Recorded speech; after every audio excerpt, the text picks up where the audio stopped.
गुरुदेव और ऋषि सत्ताओं के संरक्षण में आज की कक्षा को प्रारंभ करते हैं। गायत्री मंत्र से इसकी शुरुआत करेंगे। सभी कमर गर्दन सीधी रखें। ओम भूर्भुवः स्वाहा तत्सवितुर्वरेण्यं भर्गो देवस्य धीमहि धियो यो नः प्रचोदयात्।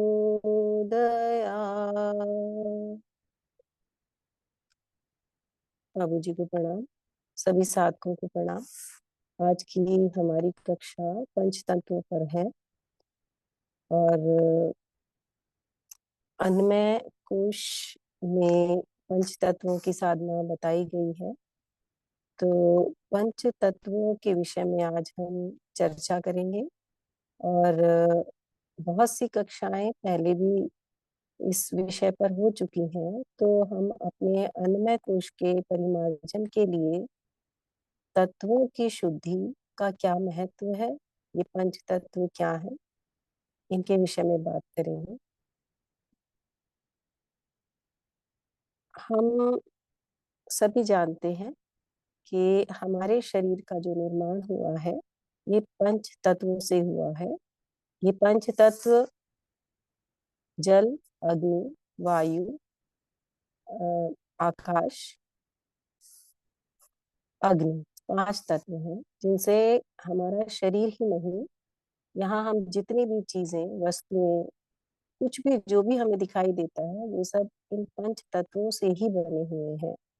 तो ये पंच तत्व, हमारी जो ये पृथ्वी है, इस पर जल, ये पंच तत्वों से इसका निर्माण हुआ है। और जितने भी हमें दिखाई देने वाली जो चीजें हैं वो सब कुछ इन पंच तत्वों से ही बनी है। यानी कि इसमें कुछ कम ज्यादा मिलाकर हमने जितने भी तरह की चीजों को हम अपने आसपास देखते हैं, पूरी सृष्टि का निर्माण इन्हीं से हुआ है।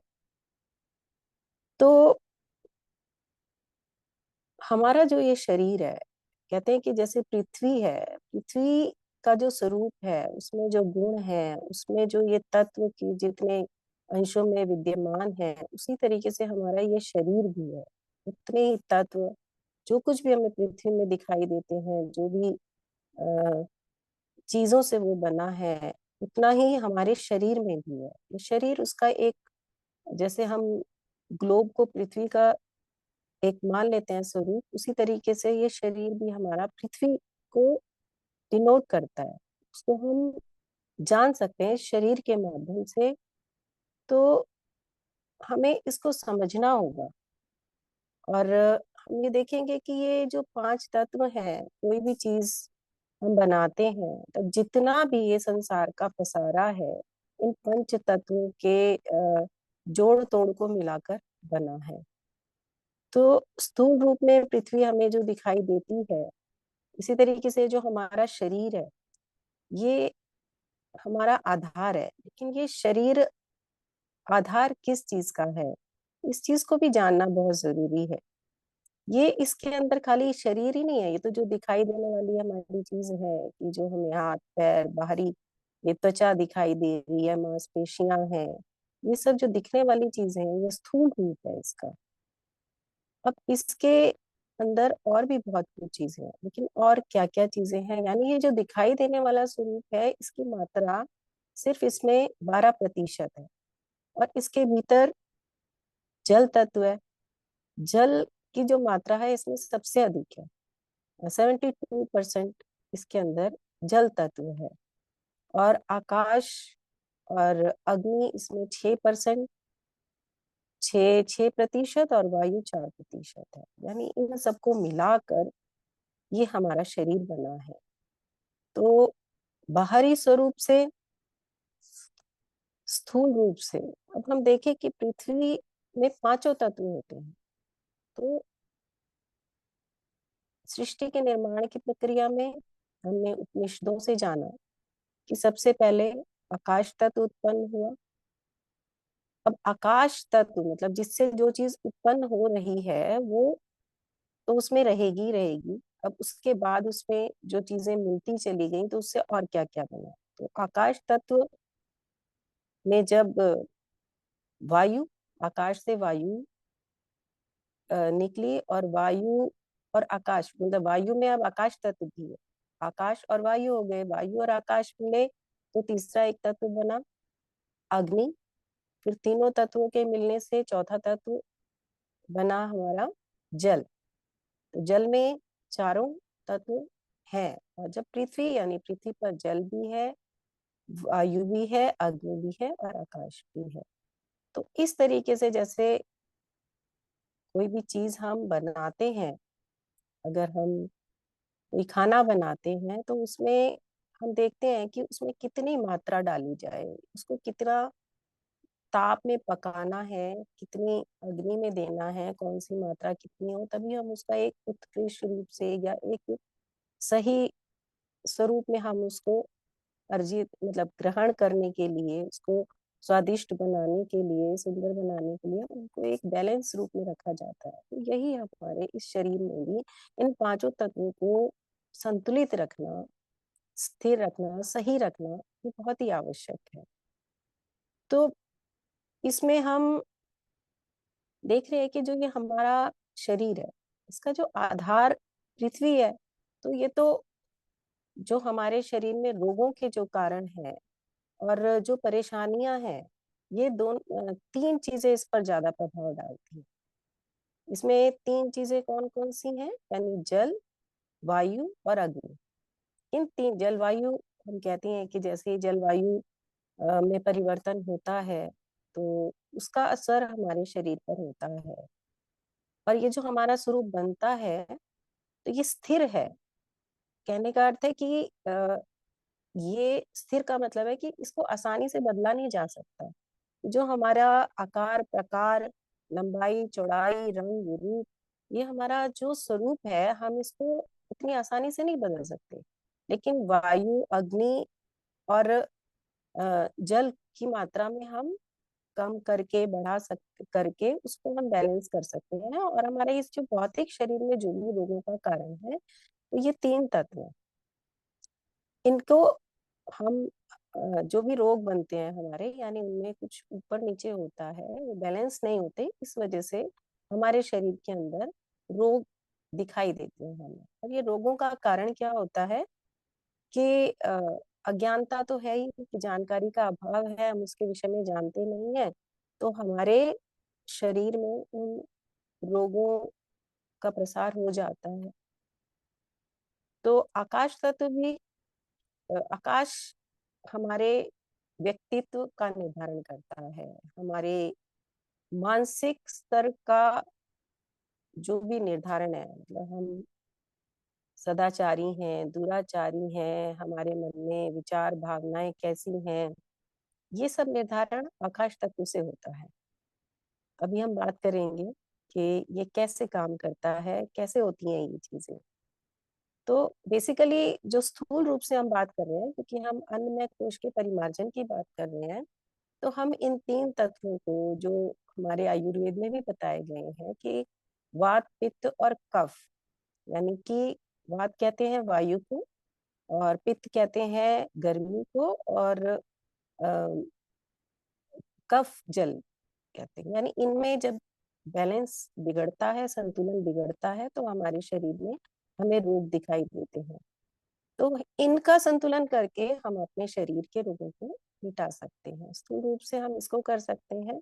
बाकी पृथ्वी तत्व हमारा जो है, इसमें हम कहने का अर्थ है कि ये जो हमारा सिस्टम है ना, इसको सुधारना, इसको ठीक करना, ये हम अन्न कोश के परिमार्जन में देख रहे हैं कि जो हम इस समय पर जो भी हमारे शरीर में किसी भी तरीके की विषाक्तता है, रोग है, उनको दूर करने के लिए हम इन तीन चीजों पर विशेष रूप से काम करते हैं। तो इस पे गुरुदेव ने अपने वाङ्मय 13 में, गायत्री महाविज्ञान में, बहुत ही अच्छे तरीके से हमें सब समझाया गया है। तो विस्तृत ज्ञान के लिए हम उस पर स्वाध्याय कर सकते हैं और जान सकते हैं। तो संक्षिप्त रूप से मैं आपको गुरुदेव की बताए कि अन्नमय कोश का परिमार्जन हमें कैसे कैसे करना है, कि इसके पृथ्वी तत्व से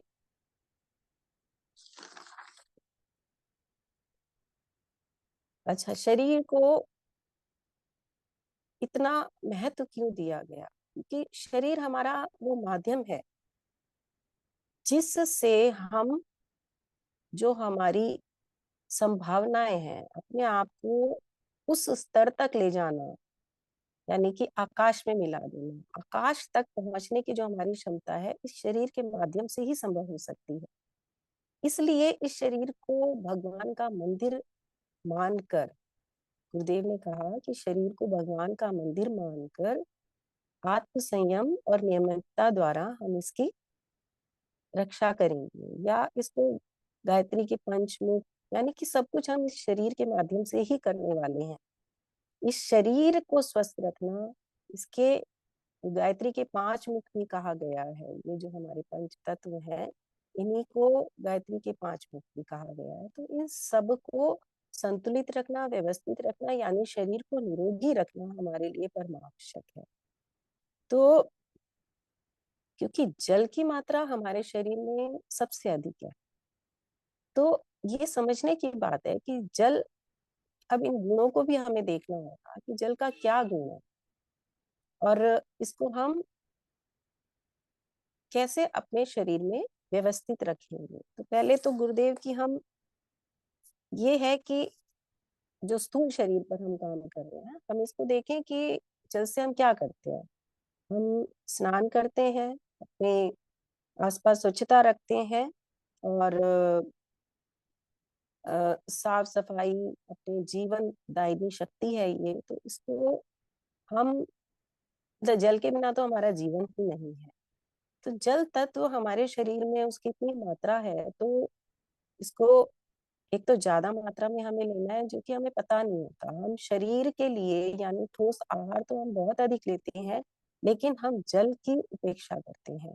तो जल तत्व हम ले रहे हैं, जैसे सबसे पहले हम स्नान कहते हैं, तो स्नान करने जाते हैं तो हमें ये पता होना चाहिए कि स्नान करने का उद्देश्य केवल शरीर का मैल छुड़ाना नहीं है। कहा है कि हम शरीर की सफाई नहीं कर रहे हैं। जल में एक विद्युत है, विद्युत, विशिवा नाम की विद्युत, जिसे हमारे शास्त्रों में बताया गया है।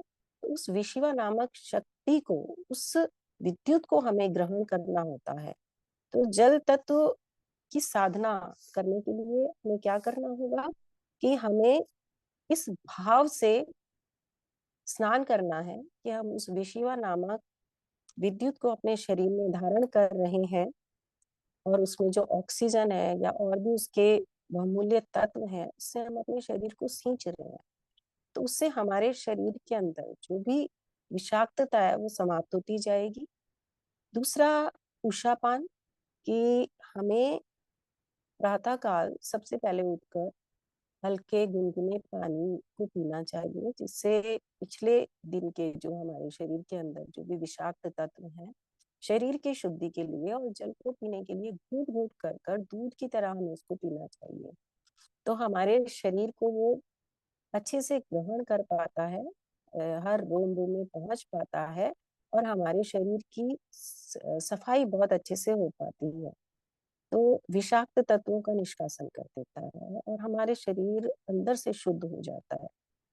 और जल में एक गुण बहने का होता है, तो बहने का और मिलाने का जो सूक्ष्म गुण, हमें थोड़ा सा अभी इसके बारे में मैं बाद में चर्चा करती हूँ। पहले हम ये समझ लें कि हमें ये कौन सी साधना है अन्नमय कोश के लिए, कि हमें भावना साथ में जरूर करनी है। इस भावना का अर्थ हम समझें कि ये भावना क्या है, कि हमें ये जानकारी हो गई कि जल हमारे लिए कितना उपयोगी है, ये हमें जीवन देने वाला है। तो उसके प्रति हमारे वो भाव भी हमारे भीतर आए, हम उसको समझें और उसी भाव से उसको ग्रहण करें, तभी वो हमारे शरीर में वो पूरा अपना लाभ या प्रभाव दिखा सकता है। दूसरा, आहार के साथ साथ विहार भी है। हमने लिया तो जल, तो स्वच्छ जल ले रहे हैं, लेकिन आहार और विहार दोनों पे कहा गया कि हम जहाँ रहें तो हमारे आसपास ऐसा जल नहीं होना चाहिए जो खारा हो या खराब हो। हमें स्वस्थ हल्के सुपाच्य जल के आसपास ही अपना निवास स्थान बनाना चाहिए। और अगर शरीर में रोग है जल से संबंधित, तो हमें एनीमा आदि लेकर या जल चिकित्सा के द्वारा, जल चिकित्सा पद्धति बहुत से ऐसे साधन उपलब्ध कराती है जिससे हम अपने शरीर में पहले जल से संबंधित जो रोग हैं, जो बीमारियां हैं, उनको हम दूर कर सकते हैं और अपने इस संतुलन को हम कर सकते हैं, अपने शरीर को संतुलित कर सकते हैं। दूसरा अग्नि तत्व है। अग्नि तत्व को हम कैसे प्राप्त करें और अग्नि तत्व का क्या कार्य है? अग्नि तत्व हम जानते हैं कि पृथ्वी से हमें अग्नि तत्व नहीं मिल रहा, वो हमें आकाश से मिल रहा है। आकाश में सूर्य सूर्य के ताप से हम उस ऊर्जा को ग्रहण करते हैं, उस ऊष्मा को लेते हैं, उस ताप को लेते हैं, उस शक्ति को ग्रहण करते हैं। तो जितनी भी गर्मी हमारे शरीर के भीतर, गर्मी हमें पता है कि हमारे शरीर का एक तापमान होता है और इसकी आवश्यकता हमारे इस पूरे शरीर के सिस्टम को चलाने के लिए बहुत आवश्यक है। पेट में यदि अपच है, हमारा खाना ठीक से नहीं पचता है, तो हम उसी के कारण रोगी हो जाते हैं। तो हमें अपने अग्नि तत्व को बढ़ाने के लिए हमें सूर्य के प्रकाश के संपर्क में रहना चाहिए। और वही हमारा विहार भी ऐसा हो कि जहाँ धूप का आवागमन हो, खुला हो। और इसकी जो और चिकित्साएं हैं वो सूर्य चिकित्सा में कई तरह की हैं कि जो सूर्य के ताप में तपाए हुए जल का उपयोग करें। और हम उसके लिए क्या साधना नियमित रूप से करें कि जब हमारा शरीर पर जल होता है तो उसमें विद्युत को खींचने की क्षमता बहुत अधिक हो जाती है। जैसे हम देखते हैं कि बारिश के मौसम में जो बिजली चमकती है, यानी कि विद्युत को आकर्षित करता है जल और विद्युत के मिलने से। जैसे करंट भी हमें लगता है कि गीले हाथ पैरों से हम बिजली के पास नहीं जाते हैं। तो वही सूर्य के प्रकाश में जब हम गीले शरीर से उसके संपर्क में जाएंगे तो हम सूर्य की विद्युत को अपने भीतर खींच सकते हैं, उसकी ऊर्जा को हम अपने अंदर समाहित कर सकते हैं। तो वो गुरुदेव ने इसके लिए साधना बताई है कि स्नान करने के बाद गीले बदन से हम सूर्य दर्शन के लिए जाएं और सूर्य अर्घ दें और पर्याप्त मात्रा में उस ऊर्जा को ग्रहण करें। यहाँ फिर हमें भावना करनी है, क्योंकि हम जान रहे हैं कि सूर्य ही वो एकमात्र साधन है जो हमारे ये पूरे के पूरे इस सिस्टम को चलाने के लिए, उस ऊर्जा को ग्रहण करने के लिए, तो उस भावना को भी हमें अपने भीतर लाना होगा कि सूर्य नारायण का तेज मेरे रोम रोम में प्रवेश करके नस नस को दीप्तिमान बना रहा है। क्योंकि हमारा शरीर में रोम रोम मतलब सेल से बना हुआ है, इतने सेल हैं जितने हर बॉडी के प्रत्येक बॉडी सेल में वो जा रहा है और उसको हम ग्रहण कर रहे हैं। उस ऊर्जा को, उस शक्ति से हमारे अंग में चुस्ती फुर्ती स्फूर्ति आ रही है और ऊर्जावान हो रहे हैं। तो ये भाव रखकर हम अपने अ, अग्नि तत्व को, इसकी साधना कर सकते हैं। और जो भी हमारे शरीर में गर्मी या अ, ताप की कमी, आलस्य प्रमाद को भी ये समाप्त करता है। क्योंकि शरीर की गर्मी के इनबैलेंस, अनबैलेंस होने की वजह से ही हमारे भीतर ये आलस प्रमाद ये सब रहते हैं। और अगर हम सूर्य दर्शन के लिए जा रहे हैं तो सुबह उठना तो जरूरी हो ही जाता है। क्योंकि वो जो प्रातः काल की ब्रह्म मुहूर्त के बाद जो सबसे पहली किरणें हैं, ये भी कहा गया है कि वो किरण है, क्योंकि हम सर्वश्रेष्ठ प्राणी हैं तो उसको हमें ग्रहण करना चाहिए, ताकि वो किसी कीट पतंगे पर पड़े। तो सबसे पहले ग्रहण करने का जो उत्तरदायित्व है वो हमारा है। सूर्य भगवान तो हमें देने के लिए आ रहे हैं, लेकिन क्या हम उस समय पर उठकर हमने उस ऊर्जा को ग्रहण कर लिया? तो इस चीज को हम समझें और जानें, तभी हम उसका लाभ ले पाएंगे। क्योंकि जो अल्ट्रा वायलेट किरणें हैं वो उसी समय निकलती हैं दिन के, और किसी समय पर वो लाभ हमें नहीं मिल पाएगा जिसकी आवश्यकता हमारे शरीर को है, जो हमारे शरीर में उस अग्नि तत्व को संतुलित करता है। तो ये हमारे शरीर की कांति को भी बढ़ाएगा और हमारे आत्मिक तेज को भी बढ़ाएगा। तीसरा वायु तत्व है। तो वायु तत्व फिर वही कि हमारा जो निवास स्थान है वो खुली हवा में वृक्ष पौधों के बीच होना चाहिए। और वायु तत्व के संतुलन के लिए हमें प्रातः काल की वायु को उसका सेवन करना चाहिए। प्रातः काल की वायु का सेवन करना, तेज चाल से टहलना, उससे क्या होगा कि जब हम तेज चाल से तो वायु को हम ज्यादा अवशोषित कर पाते हैं और शुद्ध वायु जब हमारे भीतर जाती है तो वो हमारे रक्त को शुद्ध करती है। और प्राणायाम भी बताया गया है, तो ये भी प्रातः काल के समय में ही है। ये नियम हमें अपनाने ही होंगे और बिना इनको अपनाए हम उस शक्ति को ग्रहण नहीं कर सकते। अपने शरीर के उन तत्वों को संतुलित करने में हमें अ, अवश्य ही कठिनाई आएगी। तो वायु तत्व के संतुलन के लिए इस समय भी फिर हम भावना करें। क्या भावना करें कि ये जो वायु तत्व है यानी इसमें प्राण घुले हुए हैं, उस प्राण शक्ति से ही हमारा जीवन चलायमान है। तो हमें दिव्य मतलब एक और चीज है कि इन सभी तत्वों के उत्कृष्ट गुणों को, परिष्कृत गुणों को हमें लेना है।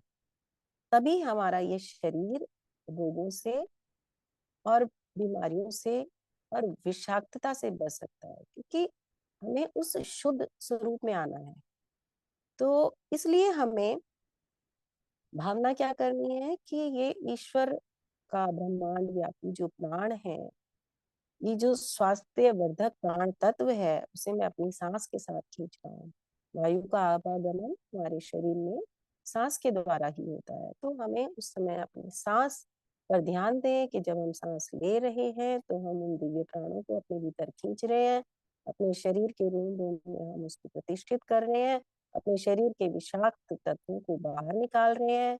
फिर हम दोबारा 2 बार, 4 बार, 6 बार, धीरे धीरे 8-10 बार हम इस क्रिया को करें। पहली बार अपने विषाक्त तत्वों को निकालें, दोबारा अपने शरीर को रिफाइन करें, क्लीन कर लिया, और तीसरी बार हम उसके जैसे ही उस दिव्य प्राण से ओतप्रोत हो गए। तो इस भावना के साथ जब हम इस क्रिया को करते हैं, वायु तत्व की साधना करते हैं, प्राणायाम करते हैं, प्राणायाम में अगर बैठकर भी नहीं कर सकते और हम इसको दिन भर भी अपनी सांसों पर थोड़ा सा ध्यान देते हुए हम इस क्रिया को करते रहेंगे तो हम अपने आप में बहुत अधिक परिवर्तन देखेंगे। तो ये हमें ऊर्जावान बनाता है, हमें सतेज करता है और हमारे शरीर के रोम रोम में दिव्यता को भरता है। और सभी साधक इसके साधना कर ही रहे हैं और सभी कक्षाओं से हम इन चीजों को सीख रहे हैं।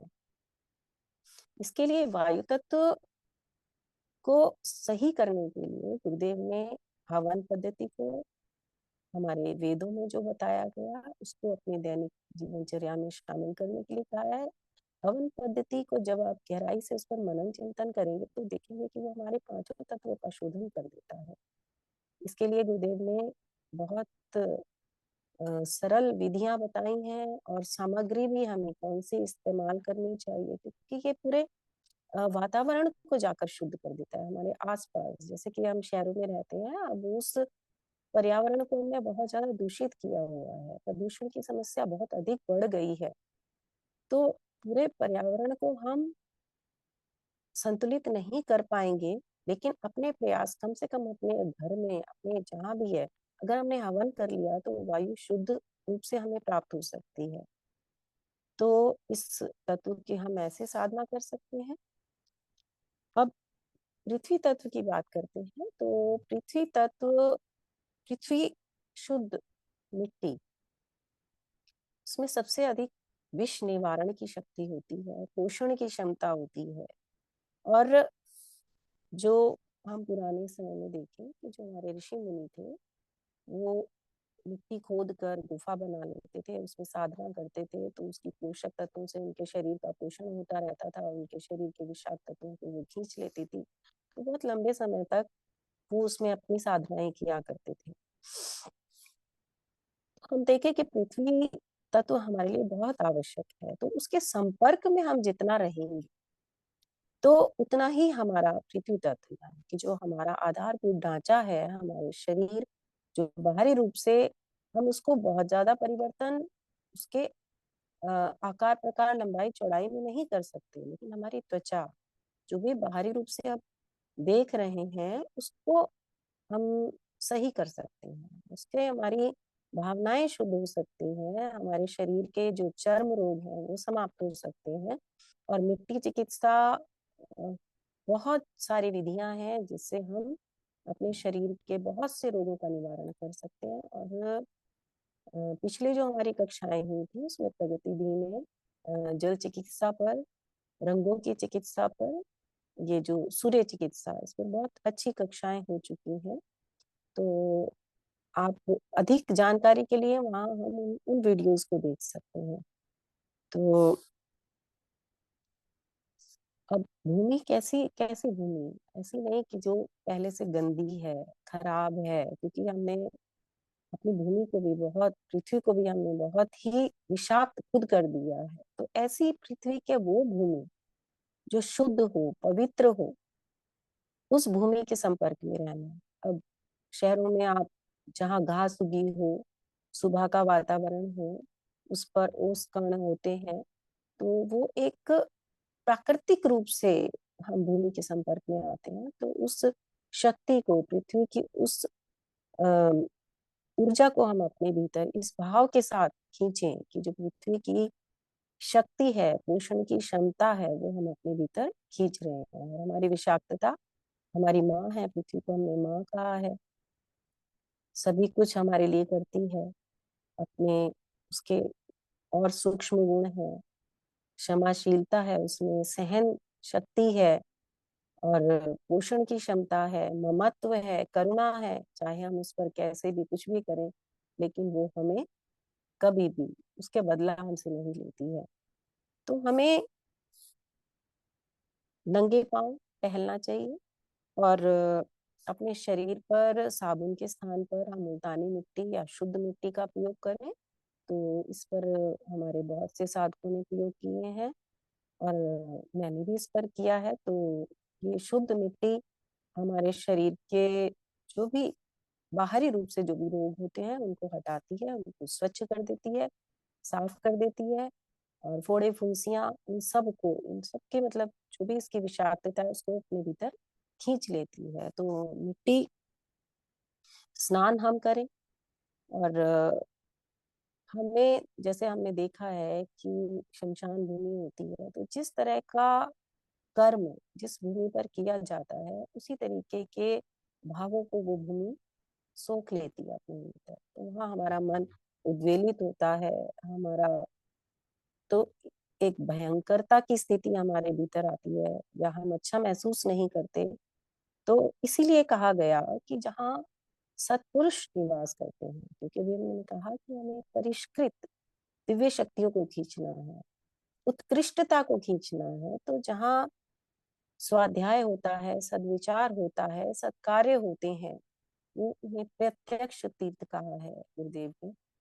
और हम जानते हैं कि हम मंदिर में भी जाएं, क्योंकि वहां पे सबके भाव विचार सब ईश्वर के संपर्क में आते हैं, ईश्वर से बात करते हैं और चले जाते हैं। तो वहाँ का जो भाव पक्ष होता है वो हमें एक आनंद शांति का अनुभव कराता है, हमारे विचारों को शुद्ध करता है। तो साधकों को ऐसी तीर्थ स्थानों पर जाना चाहिए और उसका लाभ लेना चाहिए। तो साधना में इसका बहुत लाभ हमें मिलता है। तो ये पृथ्वी तत्व की साधना हमारी हो गई। इसी तरीके से आकाश तत्व, तो कहा गया है कि यदि आप एक सामान्य जीवन जीना चाहते हैं, कि हाँ मनुष्य के रूप में आपका पृथ्वी पर जन्म हुआ और सामान्य जीवों की भांति आप जी कर जाएं, तो आकाश तत्व पर आपको ज्यादा विचार करने की आवश्यकता नहीं है। लेकिन यहाँ हम सभी सामान्य लोग नहीं हैं, साधक हैं। तो हम सबको आकाश तत्व पर इसी की साधना हमें करनी है, और आकाश तत्व को समझना बहुत आवश्यक है। ये सब जितना कुछ अभी हमने बात की, ये सारे तत्व जो हैं, ये सबसे पहला आकाश तत्व था। तो ये आकाश तत्व हर जगह घुला हुआ है, जिसे गुरुदेव ने जो पहली अपनी 18 सूत्रों में से जो पहला सूत्र दिया कि हम ईश्वर को सर्वव्यापी न्यायकारी मानकर उसके अनुशासन को अपने जीवन में उतारें, ये वही आकाश तत्व है। अर्थात ईश्वर ईश्वर ने जो ये सृष्टि निर्माण किया है, उसके जो सूत्र हैं, जो उसका उद्गम है, वो सब आकाश में है। और इस आकाश तत्व को हमें थोड़ा समझना होगा। तो मैं इसको जब 13 नंबर मांगने में पढ़ रही थी तो 4 वाणियों का समझ आया। इतना समझ में नहीं आ रहा था कि वाणी शब्द, ये हमने कहा बैखरी, मध्यमा, परा, पश्यंती। लेकिन अभी जब ये चिंतन मनन का क्रम चल रहा था, तब समझ आया कि सब कुछ आकाश में है, और इस आकाश को ही हम नहीं समझ रहे। हम अपने बाहर देखते हैं तो अपने आसपास ही उलझे हुए हैं। यहाँ जो हमें नेत्रों से दिखाई देता है, हम उसी में खोए हुए हैं, उसी संसार को देख रहे हैं, उसी को जान रहे हैं। लेकिन हम आकाश की तरफ कभी निहार कर नहीं देखते, इसकी विराटता, विशालता, अनंतता। और ये जो हमने अपने जीवन को ये सब भौतिक सुख सुविधाओं से लैस किया है, ये सब हमें आकाश से प्राप्त हुआ है। आकाश में ही ध्वनि तरंगे हैं, आकाश में ही वायु तत्व है। जितने भी हमने ये आविष्कार किए, जितने भी हमने इस भौतिक सुख साधन जुटाए, लेकिन ये यहाँ पृथ्वी तक इनकी आवश्यकता है। यहाँ हम इस आकाश तत्व को, ये उपयोगिता हमें प्रदान कर रहे हैं, हमारे जीवन को थोड़ा सुगम और सरल बना रहे हैं। लेकिन हम जैसे ही जानेंगे इस आकाश तत्व के अंदर क्या है, तो आज तो वैज्ञानिक खोज खोज कर चुके हैं कि ये एक ईथर, उन्होंने उसको नाम दिया कि ईथर है। ईथर मतलब ज्ञान युक्त ऊर्जा। बाबूजी ने बताया ज्ञान युक्त ऊर्जा, यानी उसमें ज्ञान है। किसी भी तरह का ज्ञान आज जो हमें मिल रहा है या हम जान रहे हैं, वो इस आकाश तत्व के माध्यम से ही जान रहे हैं। यानी इसका, और वो हम सब में घुला ही हुआ है, सारे चारों तत्वों में तो वो आकाश तत्व है ही। लेकिन वो कितनी मात्रा में है और हम उसको कितना विस्तार दे सकते हैं, ये हमारे ऊपर है। जितने लोगों ने इस आकाश तत्व को जानते गए, समझते गए, वो उतना ही अपने जीवन को महान बनाते गए। दोनों क्षेत्रों में महानता हो सकती है। जैसा अभी हमने कहा, हमने तो उत्कृष्टता को खींचना है। अगर हम आकाश को वैसे भी देखें तो हम क्या देखते हैं, क्या दिखाई देता है कि शांत है आकाश। हम पृथ्वी भी हमारी आकाश में ही है और कहीं लटकी हुई है। जैसे जब साइंस में पढ़ते हैं कि अपनी एक धुरी पर घूम रही है, लेकिन है तो हम खुले आकाश में ही। कैसे अपनी धुरी पर घूम रही है, इतने ग्रह नक्षत्र सूर्य की परिक्रमा कर रहे हैं, फिर वो सब किसी की परिक्रमा कर रहे हैं, पूरा ब्रह्मांड, कितनी गैलेक्सियां, अरबों तारे, लेकिन सब अपनी अपनी जगह पर हैं। एक अनुशासन हमें दिखाई देता है, वो ज्ञान उनके बीच, ये जानकारी कैसे है, कैसे सब इतनी आसानी से, इतने सामान्य तरीके से सब कुछ चल रहा है। सूर्य चंद्रमा अपने नियत स्थान पर आते हैं, निकलते हैं, दिन रात बन रहे हैं। सारा जीवन, सारी सृष्टि का क्रम कितनी निश्चिंतता के साथ हो रहा है, ये आकाश तत्व में है। तो हम इसकी साधना के लिए, हमें गुरुदेव ने जो सामान्य बताया, मैं कोश की जो हम बता रहे हैं, तो उसमें तो उन्होंने यही बताया कि आप सबसे पहले हम उस तत्व के साथ जुड़ाव अपना अनुभव करें। और कहते एक बुद्धिमता है उसमें, और वो प्रज्ञा, रितंब्रा प्रज्ञा है कि उसके जैसी बुद्धि हमें कहीं दिखाई ही नहीं देती कि कितना श्रेष्ठ है उनका अनुशासन, सामंजस्य। कि सब अलग अलग है, सबका अपना अस्तित्व है, लेकिन कोई भी किसी के अस्तित्व के आड़े नहीं आ रहा। तो ये सबसे बड़ी चीज है जिसे हमें समझना है, जिसे हमें जानना है।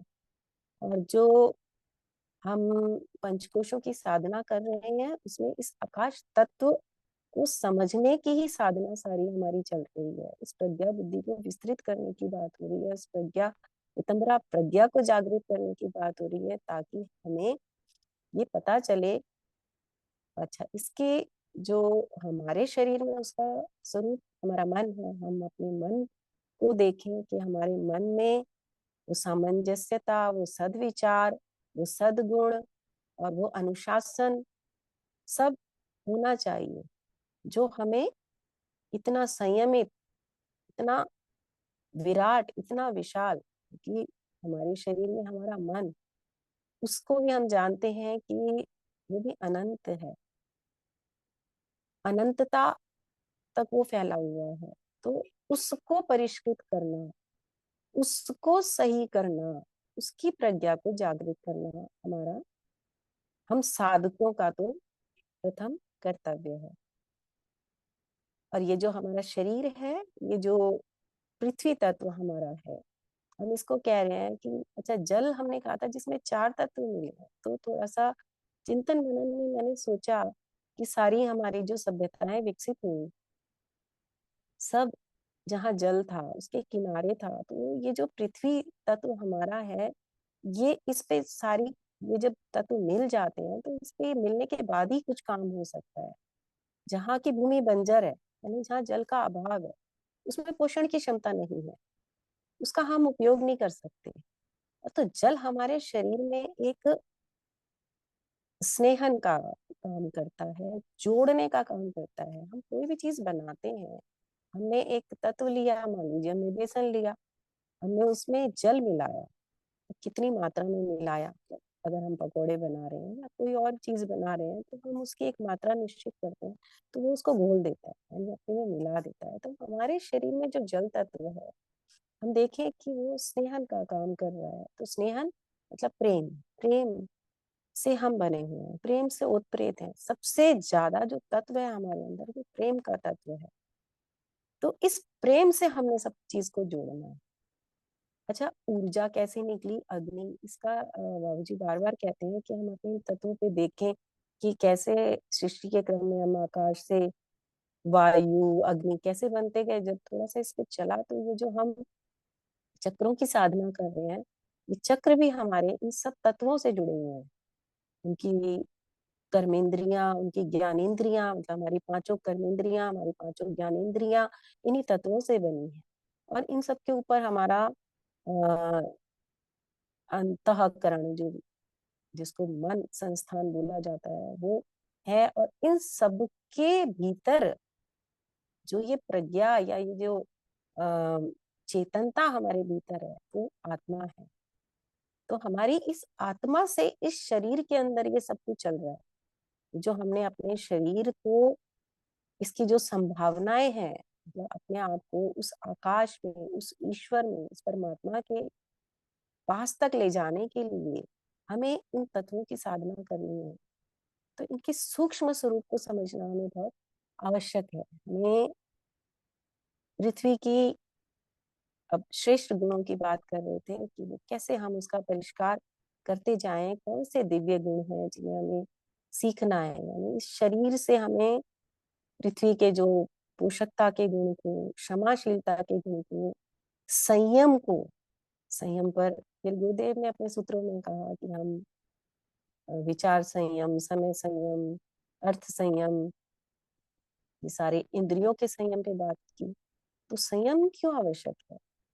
बिना संयम के तो सब अस्त व्यस्त हो जाएगा। तो हमारी पृथ्वी का कितना संयम है, उस पर हम, मतलब वो एक फ्री छोड़ती है, उसमें हम कुछ भी कर सकते हैं, कहीं भी खोदते हैं, कुछ भी निकालते हैं।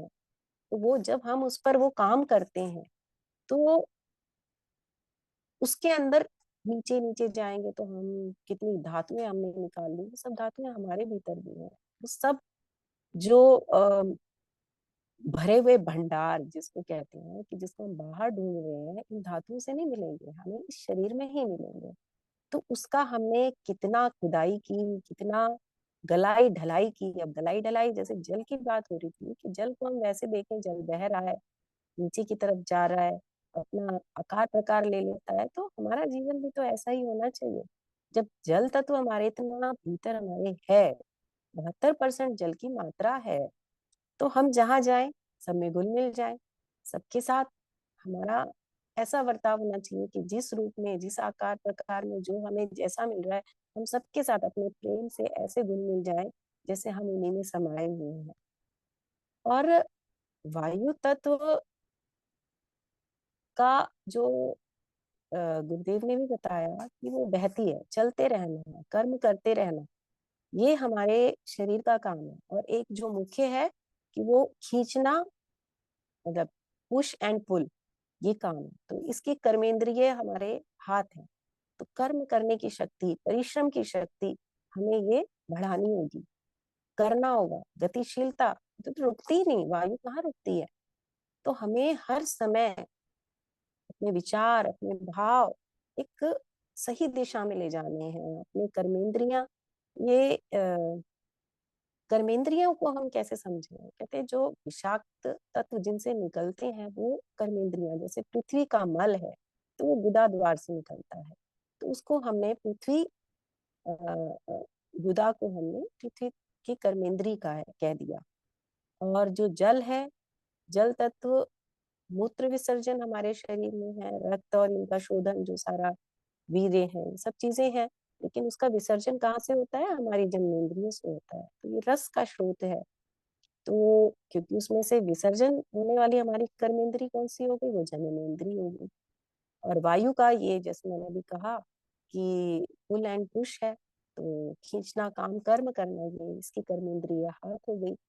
और जो हमारे पैर है, यानी कि जो हमारी ऊर्जा है, उसको हम किससे निकालते हैं, पैरों से हम जाते हैं, आते हैं, कर्म करते हैं, तो उससे हमारी वो ऊर्जा निकलती है, तो उसकी कर्मेंद्रिय हमारी पैर है।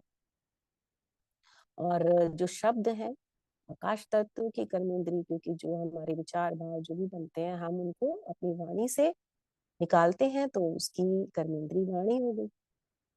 अब ज्ञानेंद्री पहले नहीं ठीक से समझ में आ पा रहा था कि वही ज्ञानेंद्रियां वायु तत्व में कैसे हैं। यानी कि जब पृथ्वी से भी आप ऊपर चले गए, जल से भी आप ऊपर चले गए, वहां ज्ञानेंद्रियां है।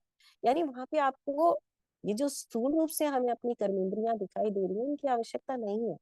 आंख, नाक, कान, उनके होने ना होने की इतनी आवश्यकता नहीं है। तो स्थूल रूप वाले शब्द हमने सुने, स्थूल रूप से हमने देखा, स्थूल रूप से हमने सूंघा, देखा, ये सब चीजें थी। लेकिन जैसे ही हम ज्ञानेंद्रिय, अतीन्द्रिय क्षमता, जब हम कहते हैं कि इंद्रियों से ऊपर जब आप जाते हैं वायु तत्व में,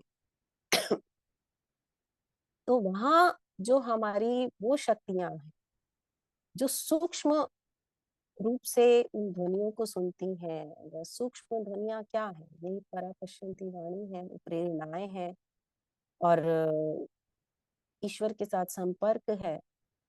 तो उन सबको जब हम ग्रहण करने लगते हैं, उस ईश्वर के स्वरूप को देखने लगते हैं, समझने लगते हैं, कहाँ यहाँ जो था, हमें ईश्वर को देखने की बात की, तो ईश्वर हमें किस रूप में दिख रहा है, कि हम सब जान रहे हैं कि वो जो जलाने की शक्ति है, वो जो प्रज्ञा है जिससे सब सजीव हुआ है, जिसमें वो शक्ति भरी हुई है, चाहे वो जड़ में है, चाहे वो चेतन में है, वो ईश्वर है।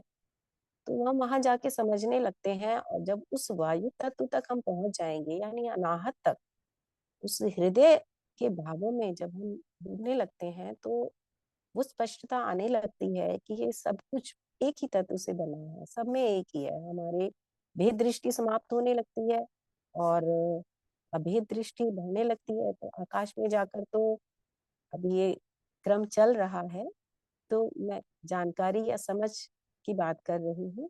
तो इन सब चीजों को धीरे धीरे समझ समझ के हम देख रहे हैं कि जो चक्रों की साधना है, ये तत्वों की साधना है। तो अन्य में तो हम ये बाहरी रूप से जो ये छोटी छोटी साधनाएं बताएं, उनको समझें, लेकिन उसके साथ वो भावना बहुत जरूरी है, जो हमें बताती है कि हम कैसे यहाँ आए हैं, क्यों आए हैं, क्या करने आए हैं। इस पूरे सृष्टि निर्माण को समझने की सामर्थ्य, शक्ति हमें देती है। और उसके बाद जब हम इन तत्वों की साधना को उस स्तर तक हम ले जाएंगे, तो ये जो मिट्टी है, ये हमारा शरीर है। कहते हैं ना, एक मिट्टी का आपने ली, उसमें जल मिलाया, आप चाहे उससे मिट्टी का ढेला बना लीजिए, चाहे आप उससे कोई घड़ा बना लीजिए, कोई बर्तन बना लीजिए, या उसको बहुत सुंदर और आकार दे दीजिए, या उसके बाद हम उसको चीनी मिट्टी में भी बदल सकते हैं। यानी और उत्कृष्ट बनाने के लिए हमें करना क्या पड़ेगा कि इसको हमने कितनी गर्मी, कितनी अग्नि, कितना तपाया। तो हमें ये देखना होगा कि इस शरीर की अनंत संभावनाओं को प्राप्त करने के लिए हम इसको कितनी प्रक्रियाओं से गुजारने के लिए तैयार। ये चीज हमें समझनी जरूरी है। तो हम इसको कितना भी इतना परिष्कृत कर सकते हैं कि चीनी मिट्टी की तरह, लेकिन वो हमारे ऊपर है कि हम इसको मतलब ढेला मात्र बनाएं या कुछ उपयोगी बना लें, तो महानता के उच्चतम शिखर तक ले जाएं, जैसे हमारे गुरुदेव ने अपने आप को बनाया। तो आकाश तत्व के परिशोधन के लिए शायद भैया प्रश्न कर रहे हैं, तो गुरुदेव ने जो अन्नमय कोश में साधना बताई है कि आप किसी एकांत स्थान में जाएं और नीले आकाश का आंखें बंद करें, नीले आकाश का ध्यान करें, और उसकी विराटता विशालता को अपने भीतर अनुभव करें। यानी कि आकाश तत्व को अनुभव करना है, और भावना वही करनी है कि इसकी जो हम कह रहे हैं एक प्रज्ञा बुद्धि चल रही है। अगर आप एक मोबाइल लें, जो आर्टिफिशियल इंटेलिजेंस की आजकल हम बात कर रहे हैं, ये सब क्या है? ये आकाश तत्व से ही तो सब बना है, सब आकाशीय है। कि उस आर्टिफिशियल इंटेलिजेंस एक जड़ तत्व के अंदर है, तो हमारे भीतर तो किस किस स्तर तक हो सकता है वो। तो उस प्रज्ञा को हमें विकसित करना होगा। तो साधनाएं, जो अन्नमय कोश की साधना में, तो हमें नीले आकाश का ध्यान करना है, उस ईश्वरीय सत्ता के साथ अपने जुड़ाव को, अपनी श्रद्धा को विकसित करना है, और इस भाव को हमेशा रखना है कि ईश्वर हमारे साथ है या हम में व्याप्त है, और उसके अनुशासन को हमें फॉलो करना है। यानी कि हमें, बाबूजी ने ध्यान साधना में कहा कि हम अतिक्रमण नहीं कर रहे हैं अपने इन इंद्रियों का। कहने का अर्थ है कि जो हमें मिला, जैसे मिला, जो हमारे साथ हो रहा है, उससे ईश्वर की इच्छा जानकर हम सहर्ष स्वीकार करें, और माने कि ये सब हमारा अपना किया हुआ कर्म है। तो उससे हमारे मन को एक शांति मिलेगी, एक कर्म करने की क्षमता बढ़ेगी, एक स्पष्टता आएगी। तो मैं इतना ही कहूंगी, और जो प्रश्न हो उससे कोई त्रुटि हुई हो, क्योंकि कक्षा आज पूरे 1 घंटे की थी, जो पहली बार मैंने ली है, तो मुझसे कुछ त्रुटियां भी अवश्य हुई होंगी। तो आप सबसे आपका बहुत बहुत धन्यवाद, और गलतियों के लिए क्षमा मांगते हुए बाबूजी से, भैया से निवेदन है कि वो आए और अपना आशीर्वाद दें, और आगे की कक्षा को मैं सभी को बनाए।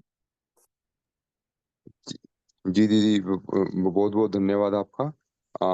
आपने अपने अनुभव के माध्यम से अपने विचार हम सबके बीच रखे। तो दीदी का मैं थोड़ा-सा इंट्रोडक्शन दे देता हूँ आपको। दीदी जो है पेशे से एक शिक्षिका हैं, और दीदी जो है जैसे समाज निर्माण के कार्य में भी लगी हैं, और अपना परिवार निर्माण में भी उनकी जो है दक्षता उन्होंने हासिल करी। और अभी जो है आत्म निर्माण जो है, जो कि साधना के माध्यम से हम सभी भी कर रहे हैं। तो दीदी भी एक उच्च कोटि की साधक हैं। अ तो दीदी आपने अपना अनुभव बहुत अच्छे तरीके से रखा, आपको बहुत-बहुत धन्यवाद। अब आदरणीय बाबूजी भी हमारे बीच में हैं, और प्रश्नोत्तरी के लिए भी जो है सभी को अ, स सभी अपने-अपने जो जिनके मन में कुछ प्रश्न है वो रखे जा सकते हैं। तो एक शायद चैट बॉक्स में भी एक एक प्रश्न आया है, और बाबूजी भी हमारे साथ में हैं, तो मैं आदरणीय बाबूजी से भी निवेदन करूँगा कि वो भी अपना आशीर्वाद हमें प्रदान करें।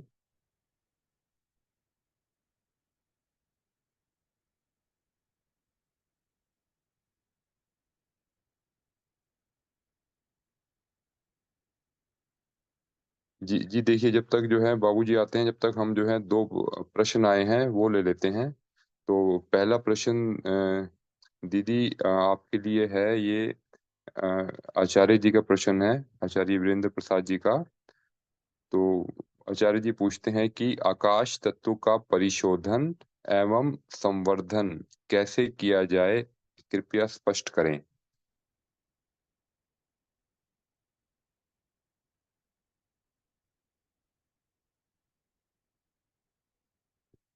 जी दीदी। आचार्य जी को प्रणाम। ये तो गुरुदेव ने नीले आकाश का ध्यान जो हम करने की बात हो रही है, जिसमें हम अपने आप को सूर्य के समान, एक टीले सूर्य के रूप में देखने की जो बात हम करते हैं, या हम आकाश को जैसे छोटी साधना के रूप में हम देखें कि हम आकाश की तरफ जब देखें तो एक कृतज्ञता का भाव हमारे भीतर हो। हम उनसे ये मैं थोड़ा सा अपना बता रही हूँ, क्योंकि एक बार बाबू जी कई बार अभी पीछे भी कह रहे थे कि त्राटक यदि करना है तो हम आकाश में क्यों ना करें। तो हम उससे मांग सकते हैं ना कि आप अपनी प्रज्ञा हमें दे दीजिए। क्या हमारी जो ये है व्यष्टि बुद्धि समष्टि बुद्धि में मिल जाए और हम आपके साथ जुड़े। तो जैसे ही हम इन चीजों को बार बार भावनात्मक बल से हम जब कहेंगे, संकल्प लेकर करेंगे और मानेंगे कि हमें उनकी वो हमारी प्रज्ञा बुद्धि विकसित हो रही है, और जो हमारे भाव विचार हैं उसमें वो उस कारण को जानते रहेंगे, समझते रहेंगे कि ये जो हमारा जीवन है, ये सृष्टि क्रम है या जो कुछ भी है, ये सब कुछ उस ईश्वर की वजह से है और उसकी व्यवस्था है। तो नीले आकाश का ध्यान ही इसमें बताया है। गुरुदेव ने भी अपनी जो मैं क्या हूँ कि जितनी भी साधनाएं हैं उसमें जो बताई है वही मेरे हिसाब से आकाश तत्व को बढ़ाने, उसको परिष्कृत करने की साधना। इसमें तो वाङ्मय 13 में भी यही कहा है गुरुदेव ने कि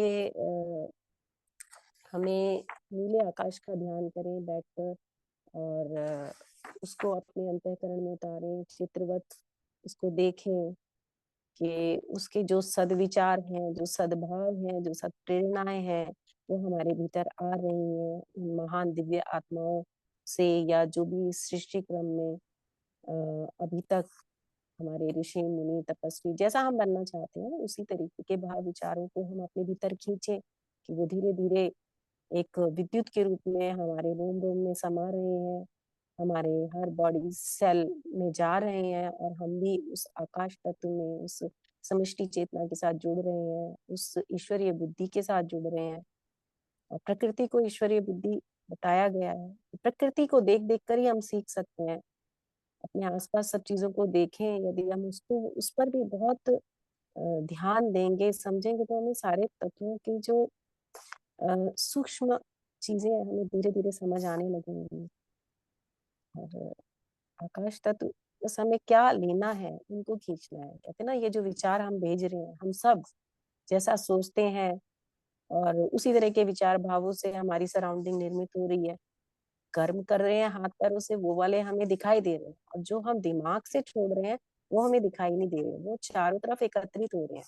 अब एकत्रित होकर एक सीमा तक, जहाँ पर भी वायु तत्व होगा वहां तक उनका एक सराउंडिंग बन जाती है। तो वही कहते हैं कि जैसे विचार भाव हमारे होते हैं, यदि हमारे भीतर दुर्भावनाएं हैं, लोभ है, ईर्ष्या द्वेष है, तो उसी तरीके के अगर हम दुर्व्यसनों में लिप्त हैं, तो हम जिस तरह की मानसिकता हमारी होती है, तो वो विचार जो आकाश में दौड़ रहे हैं उसी तरह के विचार आकर हमें और अधिक अ, सिखाने लगते हैं, बताने लगते हैं, नई नई हमें योजनाएं सिखाने लगते हैं कि हम इसको कैसे और बढ़ाएं। और इसी तरीके से यदि आपके सद विचार हैं, सत प्रवृत्तियां हैं, तो आप क्या आकर्षित करते हैं, हम सब क्या आकर्षित कर रहे हैं। हम ये कह रहे हैं कि ईश्वर हमारे जीवन को सदुपयोगी बना दे, तो उस तरह के विचार हमें मिलेंगे। और स्वाध्याय स्वाध्याय ये मुझसे गलती हुई कि जो बाबूजी ने सबसे ज्यादा स्वाध्याय पर जोर दिया है कि अगर आपको आकाश तत्व को बढ़ाना है तो आप स्वाध्याय करें।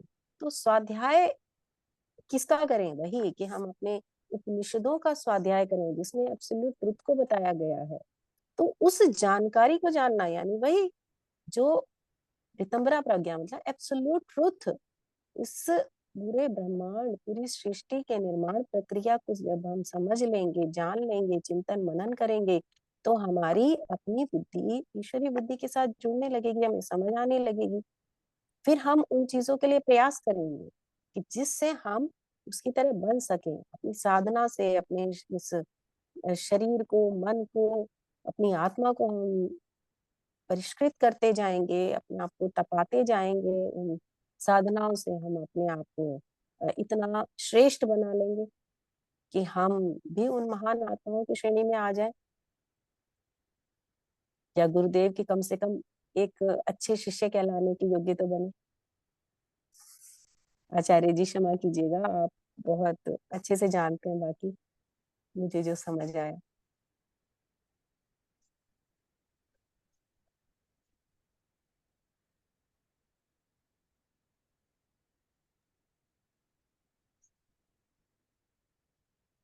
जी, धन्यवाद दीदी, आपने बहुत अच्छे से रखा। आदरणीय बाबूजी भी हमारे साथ हैं।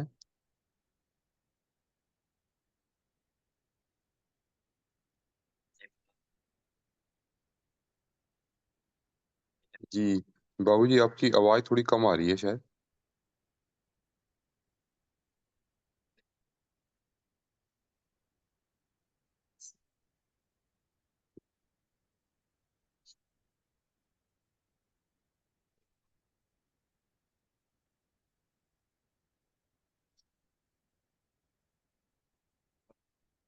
जी, आपकी आवाज नहीं आ पा रही बाबूजी। अभी बिल्कुल नहीं है। जी, अब बिल्कुल ठीक है, अब बिल्कुल अच्छी आ रही है जी। हम्म। तो देखिए, इसमें नितिन जी दो प्रश्न अभी हैं। इन्हीं इन्हीं दो प्रश्नों को लेते हैं। जी, तो इसमें मीना दी ने यथार्थ बताया है, सही। अब उसको थोड़ी गहराई हम लोग ने कि आकाश तत्व का परिशोधन एवं संवर्धन कैसे किया जाए। तो आकाश तत्व देखिए विशुद्धि चक्र से, साधना विज्ञान में विशुद्धि चक्र से जुड़ा है एलिमेंट। और ये आकाश तत्व से 5 चीजें बनी है सूक्ष्म। तो आकाश तत्व स्थूल में भी आता है, और इसके डिराइव्स हैं वो सूक्ष्म तत्व है। तो मन हुआ, बुद्धि हुआ, चित्त हुआ और अहंकार हुआ, ये सब आकाश तत्व के सूक्ष्म स्वरूप हैं। ठीक है। अब इसमें ये देखना होता है कि अपने मन को ईश्वरीय मन से जोड़ना, अपनी बुद्धि को ईश्वरीय बुद्धि से जोड़ना, अपने चित्त को ईश्वरीय चित्त से जोड़ना, अपने अहंकार को ईश्वरीय अहंकार से जोड़ना। तो एक तो ये हमें प्रैक्टिकल करना होगा, और दूसरा अपनी जो बैखरी वाणी है, मध्यमा है, पश्यंती वाणी है और परावाणी, इन पर अधिक काम करना होता है। बाहर के प्रैक्टिकल में यदि पढ़े लिखे हों तो हम स्वाध्याय करें, अध्ययन प्लस मनन प्लस चिंतन, तीनों मिलाकर के स्वाध्याय कहलाता है। तो अपने देह और इंद्रियों पर कठोर नियंत्रण रखना होता है, एक। दूसरा है स्वाध्याय करें, तीसरा मनन चिंतन करें, और चौथा है जो ईशानुशासन है, उपनिषदों के आधार पर अपने थॉट को रखते प्रैक्टिकल लाइफ जिए। तो आकाश में भी चिदाकाश है, वो सबसे रिफाइंड आकाश होता है, जिसे उपनिषद आत्मा, आत्मा भी आकाश है। तो इस आकाश के ऊपर की जर्नी सिर्फ आकाश ही आकाश है। आकाश में आकाश घुला है, इस आकाश में मन घुला है, मन के भीतर बुद्धि घुला है, बुद्धि के भीतर प्राण घुला है, प्राण के भीतर में आत्म तत्व घुला है, आत्म तत्व के भीतर में परमात्म तत्व घुला है। ये सारे आकाश ही आकाश। तो जैसे अपने है कि स्टडी, स्वाध्याय, मनन चिंतन और खान पान, चूंकि अन्न का प्रभाव मन पर भी पड़ता है, तो पूरा अपने सिस्टम को पंचकोशों की साधना करते करते जब विज्ञानमय कोश में जाएंगे तो चिदाकाश शुद्ध होता है। जी जी, जी, जी, जी बाबूजी, अगला प्रश्न ये उमेश चंद जी का है। भाई साहब पूछते हैं कि त्रिरात्रि से क्या तात्पर्य है? त्रिरात्रि में क्या करना चाहिए? यदि 21 नवंबर से 28 नवंबर तक धार्मिक अनुष्ठान शामिल होना है तो क्या करना चाहिए? त्रिरात्रि माने 3 रात, त्रि माने 3, रात्रि माने रात, बस। नवरात्रि माने 9 रात्रि, 9 रात। अब इसमें पूरा नहीं कर पाए तो मान लें कि सप्तमी अष्टमी नवमी, नहीं कि पूरे नवरात्रि नहीं कर पाए तो सप्तमी को प्राण प्रतिष्ठा होता है, तो सप्तमी से शुरू करके उधर लाभ लें। अब जैसे छठ व्रत यहाँ चल रहा है बिहार में, तो छठ व्रत में 4, 5, 6 ये चौथी जो तिथि होती है, 5वीं है, षष्ठी है, तो इन तीनों को ही हम व्रत में शामिल करें तो पूरा का पूरा लाता। 3 रात्रि बहुत महत्व की चीजें रहती। अच्छा, तो जो हमारा स्थूल सूक्ष्म कारण है, तो ट्राई डायमेंशनल सृष्टि को 3 भाग में समेट सकते हैं। तो जितने त्रिधा प्रकृति है, तो ये रात्रि का मतलब होता है कि वो सुसुप्तावस्था में है, तो उसको जगाने का कम से कम 3 दिन तो प्रयास करें। अनुष्ठान पूरा नहीं कर सकते 9 दिन, तो 3 में। श्राद्ध भी होता है कि 3 में कि 13 में, पूरा नहीं कर सकते 3 दिन में समेट। कहीं जाएं भी तो 3 रात्रि, एक रात्रि किसी के पास गए शहर में कहीं पर काम के लिए, एक रात्रि वहां हल कर, दूसरे दिन काम करें और तीसरे दिन चल पड़े वहां से। तो हर जगह है एक गजब का एक सिस्टम रखा गया कि कहीं पर बाहर नहीं बना जाए और 3 में लाभ मिले। एक रह ये बात है कि 21 से 28 नवंबर, तो ये 9 दिन आपका पड़ रहा है, तो एक अनुष्ठान किया जा सकता है। जैसे छठ खत्म हो जाएगा, 20 को पहला अर्घ है, 21 को सुबह में, तो यदि आप चाहें तो इसको पूर्णिमा तक ले जाएं। तो पूर्णिमा तक आप ले जाएंगे तो कार्तिक पूर्णिमा नानक देव का भी जन्मदिन पड़ता है, और कार्तिक पूर्णिमा बहुत ही अब अंतिम माना जाता है साधना अनुष्ठान का। उसके बाद में कृषि का काम शुरू हो जाता है। जैसे होता है ना, 9 दिन नवरात्रि हो गया, 10 दिन दसईं, 5 दिन असईं, 16 दिन सोहराई, 6वें छठ, 4 देवतन, तब कर गंगा स्नान, दही कार्तिक पूर्णिमा, पजावा हंसुआ काटा धान। ये देहात में हम लोग का है कि इसके बाद कृषि बाड़ी शुरू होगा। यानी देवता लोग अब उठ गए, साधना में अंतर्मुखी चल रही थी, अब हमें बहिर्मुखी करनी है उसको। किसान के अपने काम में लग जाएंगे सब। तो ये है साधना अनुष्ठान आप कर सकते हैं। तो ये एक नवरात्रि का रहता है अनुष्ठान, वो पूरा का पूरा कर लें इस 9 दिन में। जी जी बाबूजी, अगला हैंड रेज है, ये बीके पांडे जी का है। जी भैया। बाबूजी प्रणाम, सभी साधकों को प्रणाम। जी बाबूजी, जैसे त्रिरात्र जो पूछ रहे हैं, त्रिरात्र का मतलब इनकी माता जी का स्वर्गवास जो है परसों हुआ था, कल दाह संस्कार हुआ है। तो अब जैसे 3-13 वाला जो क्रम आप बताए, तो 3 दिन में जैसे 21 यज्ञ का कार्यक्रम होना है, तो इसके पहले में अगर त्रिरात्र की जाए जैसे 3 के क्रम में, तो आज से गिना जाएगा कि जब से मरी तब से गिना जाएगा? यह एक प्रश्न है। जिस और दिन सुना जाए। जी कह लीजिए। हाँ, 3 दिन का जैसे मान लीजिए किया जाए, और 3 दिन ये अनुष्ठानिक प्रक्रिया में अगर रखा जाए 24,000 या कोई लघु अनुष्ठान करके इसको जो है तीसरे दिन खत्म कर दिया जाए, जैसे बाल वाल बनवा दिया जाए जो है 10वें के रूप में, तो ये हो सकता है? खूब हो सकता है। भारतीय दर्शन बहुत ही विराट है, कंजस्टेड माइंड का नहीं, जी इसीलिए शाश्वत है। जहां नियमावली में बांध देंगे तो संस्कृति समाप्त हो जाएगी। जी बाबूजी। तो ये उसमें रखा जाता है कि देश काल परिस्थिति के अनुसार हम अपने आत्मिक विकास में समय दें। जी अच्छा, तो पहला दिन उसको भी काउंट किया जाता है जिस दिन अंत्येष्टि करते हैं। जी तो क्योंकि वो यज्ञ है, ऐसी जी नहीं कहीं भी जा करके फूंक फाक के आ गए। वेद जी मंत्र से वो अंतिम यज्ञ होता है इस पार्थिव शरीर का। जी तो वहां भी जो लोग गए हैं बैठ करके मौन जप करें जब तक से कपाल क्रिया नहीं हो जा रही। जी अच्छा, फिर अपना शुद्धि संस्कार घर में आए, वहां भी स्नान वगैरह करके जो भी पार्टिसिपेंट्स गए थे अपना जब पवित्र बदलने घर पर आ गए, तो जहां उन्होंने शरीर छोड़ा था यदि घर में, उसको बिल्कुल स्वच्छता सफाई करके एक रूम ऐसा जरूर बना लीजिए जिसमें कि जब तक चले, जी और उसमें दीपक भी जला लें, और अपने इष्ट देव का फोटो रखें, साथ में मृतात्मा का भी फोटो रखें वहां। जी जी बाबू जी।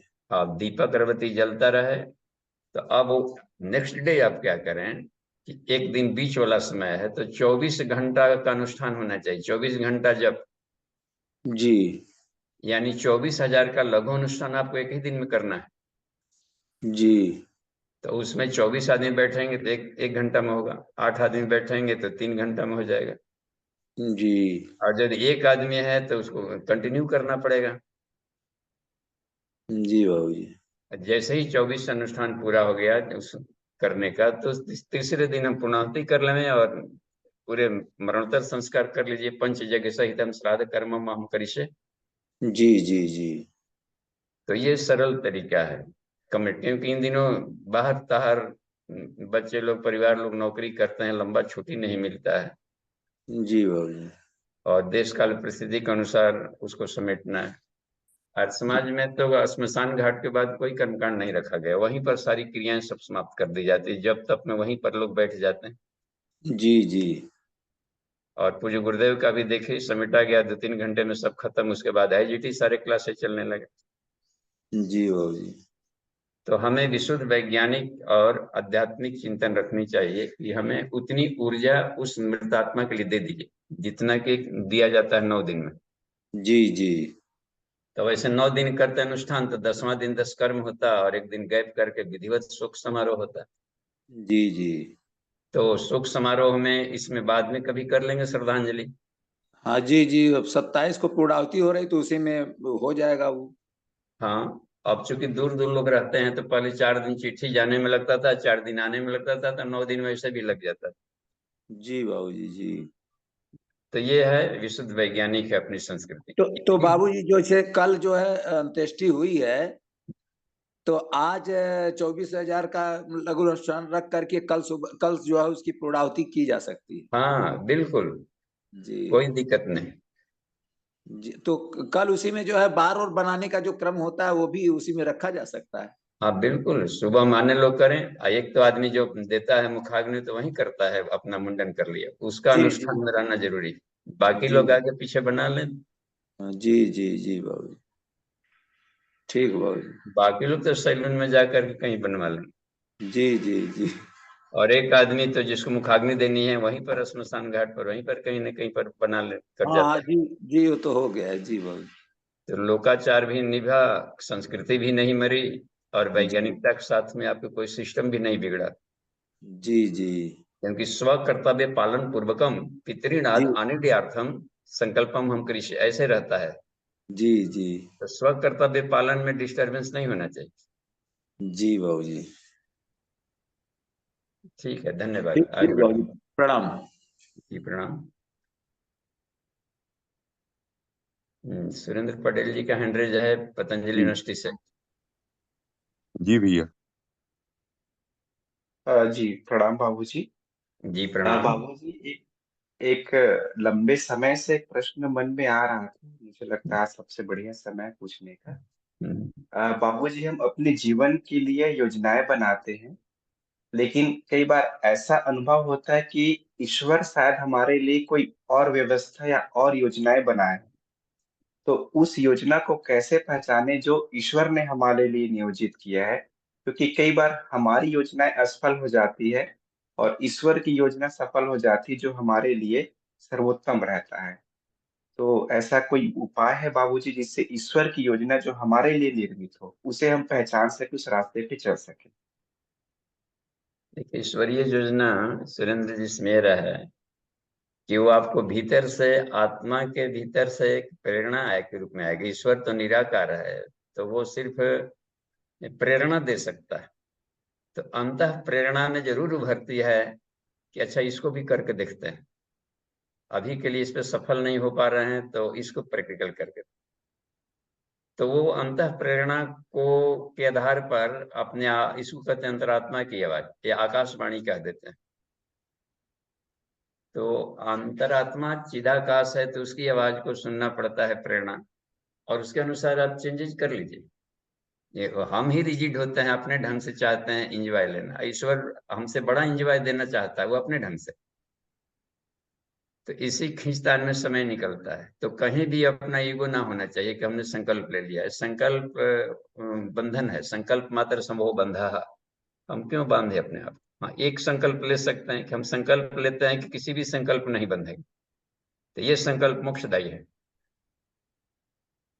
जी बाबूजी। तो बाबूजी, लेकिन विचार बहुत सारे आते रहते हैं, और अंतरात्मा की कौन सी आवाज है जो ईश्वरी आवाज है, तो उसमें कैसे डिस्क्रिमिनेशन करें? हाँ, ये देखिए कि उसमें आत्मिकी का लाभ कितना है और भौतिकी का लाभ कितना है। जी। यदि आत्मिकी पक्ष 50% से कम है तो सीधे छोड़ा जा सकता है। जी बाबूजी। जी। तो यही पहचान होती है, क्योंकि भौतिकी है ही नहीं। संसार को हम लोग बिल्कुल पागलों की तरह इसके पीछे पड़े हैं। संसार है ही नहीं, बस आज समझिए या 1 करोड़ जन्म के बाद समझिए। तो बाबूजी, दो चार ऐसे वो बता दीजिए जो आत्मिकी के लाभ को प्रत्यक्ष वो करती हो, प्रदर्शित करती हो, या फिर उसका लक्षण हो आत्मिकी के लाभ के। हाँ, आत्मिकी के लाभ के लिए इसमें एक होता है, देखिए कि जो आत्मा के गुण है, इसको आत्मविज्ञान कहते हैं। आत्मा का क्या स्वरूप है, शरीर के भीतर में उसको कैसे जाना जाए, उभारा जाए, प्रक्षालित किया जाए और उसका लाभ लिया जाए। आत्मबोध कैसे प्राप्त करें, आत्म कल्याण कैसे करें, क्योंकि जन्म ही इसके लिए हुआ है। संसार के सारे ड्यूटी आपात धर्म कहलाते हैं, शाश्वत नहीं है वो।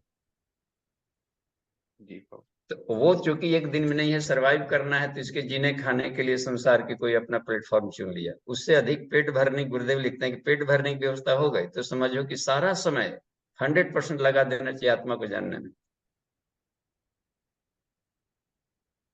और वो है, देखिए ना, अब उस अस्थियां नहीं चाहिए। तो वो बिल्कुल ही निरालंब है।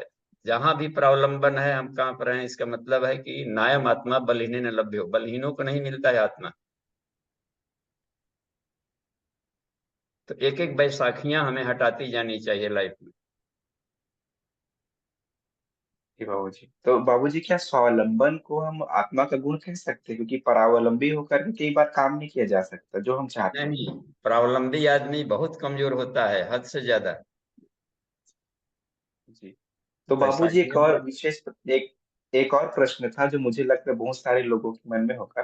अक्सर हम लोग सरकारी नौकरी या प्राइवेट नौकरी के दबाव में कई बार कर नहीं पाते, या फिर कई बार सोशल मीडिया के प्रभाव में, जबकि कई चीजों का नीति का विरोध हमें करना चाहिए। तो उस परिस्थिति में स्वावलंबन किस प्रकार के अपनाया जाए आज के परिप्रेक्ष्य में जो आत्मा को लाभ दे?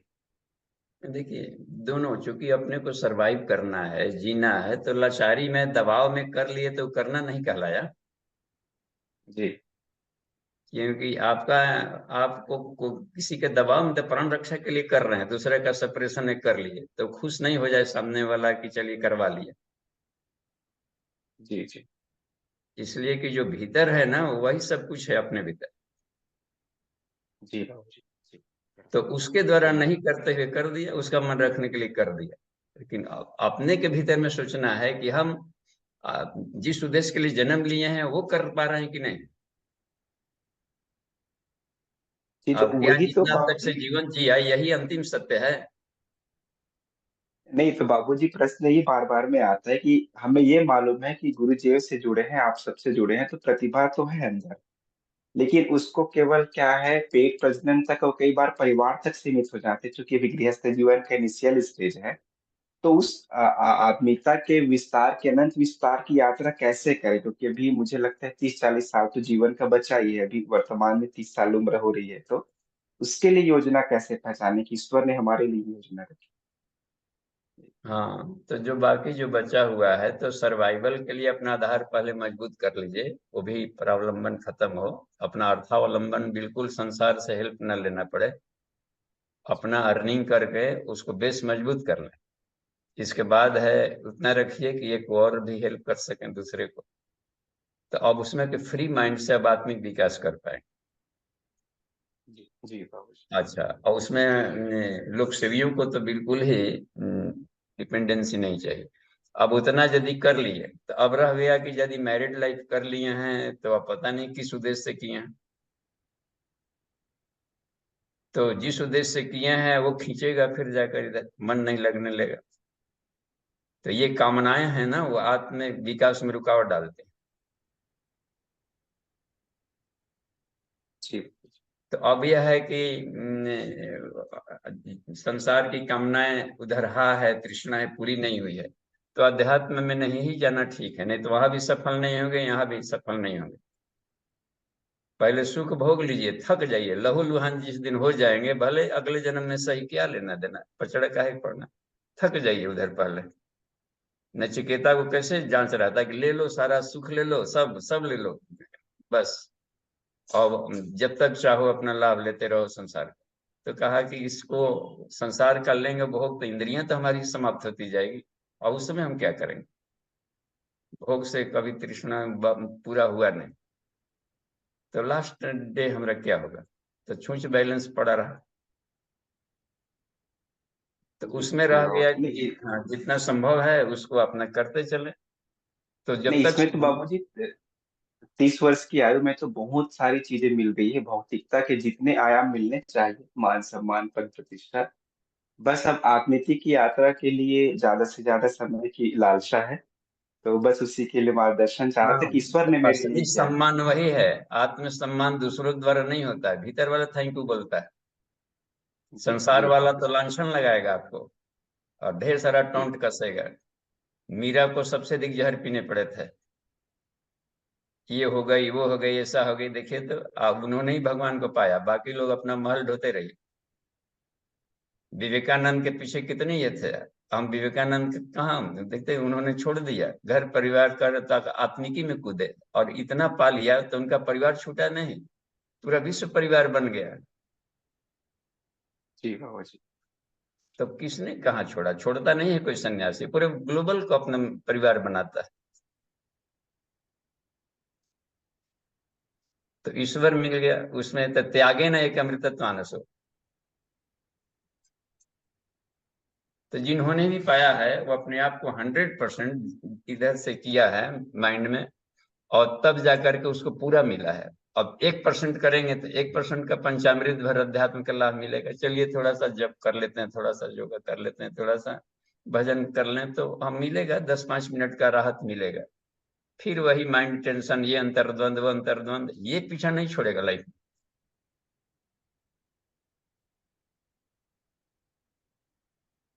जी बाबूजी, बात समझ में आ गई बाबूजी। जी धन्यवाद। जी जी।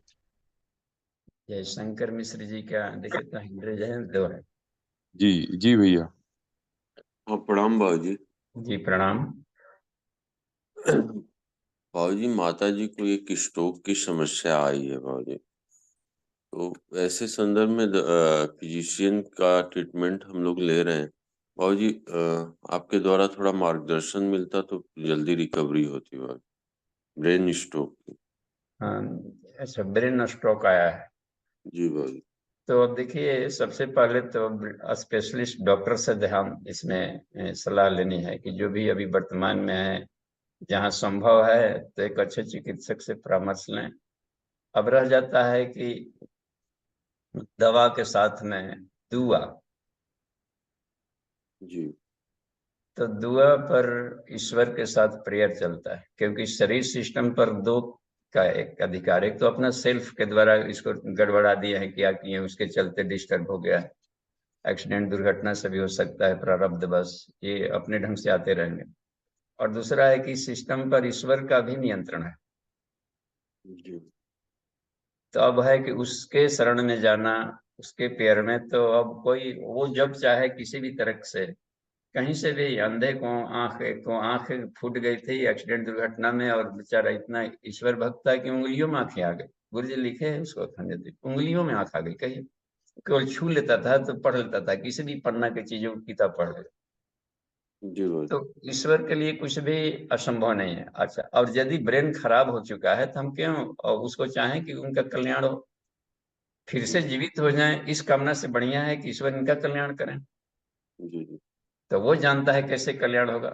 और मान ले कि कंफ्यूज और चिथड़े दिमाग को लेकर के जी ही करके हम करें, जी और नया शरीर मिलेगा और यंगस्टर हो जाएंगे और शानदार लेंगे, तो उसको तो ईश्वर कल्याण, बस कल्याण मस्त है, ईश्वर इनका कल्याण।